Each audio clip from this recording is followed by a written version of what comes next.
ৰাহুল গান্ধী ডাঙৰীয়াটো ক'ব লগা একো নাই।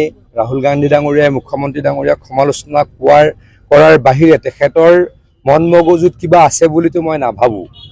তেখেতে বহুত কিবা কথা অসমৰ বিষয়ে জানে বুলি মই নাভাবোঁ।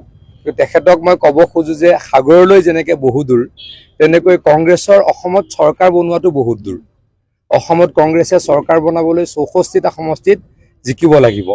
তেওঁলোকে এই মুহূৰ্তত জিকিব পাৰে সংখ্যালঘু বসতি প্ৰধান 21টা বা 22টা সমষ্টিতহে। গতিকে তেওঁলোকে চৰকাৰ হিমন্ত বিশ্ব শৰ্মা ডাঙৰীয়াক জেলত পঠাবলৈকে তেওঁলোকে প্ৰথমে চৰকাৰ বনাব লাগিব। চৰকাৰটো বনাব নোৱাৰে, গতিকে তেওঁলোকৰ ইয়াৰ সপোনে হৈ থাকিব। এমটি ফেচেল চাউণ্ড মাছ বুলি কয়, ব্ৰহ্মাৰম্ভে লঘুক্ৰিয়া বুলি কয়। যোনে ডাঙৰ ডাঙৰ কথা কয় সি কৰিব নোৱাৰে। কালিও খৰ্গে ডাঙৰীয়াই কি কৈছে আপোনালোকে জানে। খৰ্গে ডাঙৰীয়াই ভূপেন হাজৰিকাক কিয় ভাৰতৰত্ন দিয়া বুলি প্ৰশ্ন কৰিছিল। খৰ্গে ডাঙৰীয়াৰ পুত্ৰই জাগিৰোডত কিয় ছেমি কণ্ডাক্টৰ হ'ব লাগে বুলি প্ৰশ্ন কৰিছিল। গতিকে এই ব্যক্তিসকল অসম বিৰোধী। কালিও কি কৈ গ'ল, যিসকল উচ্ছেদিত তেওঁলোকক প্ৰথম ঘৰ বনাই দিব।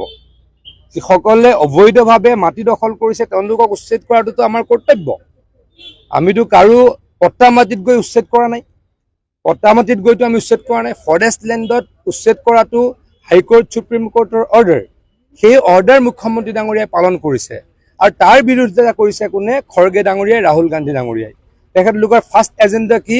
যদি তেওঁলোকৰ কেতিয়াবা সপোনৰ চৰকাৰ হয়, তেওঁলোকে এই যিসকল বেদখলকাৰী তেওঁলোকৰ ঘৰ বনাই দিব।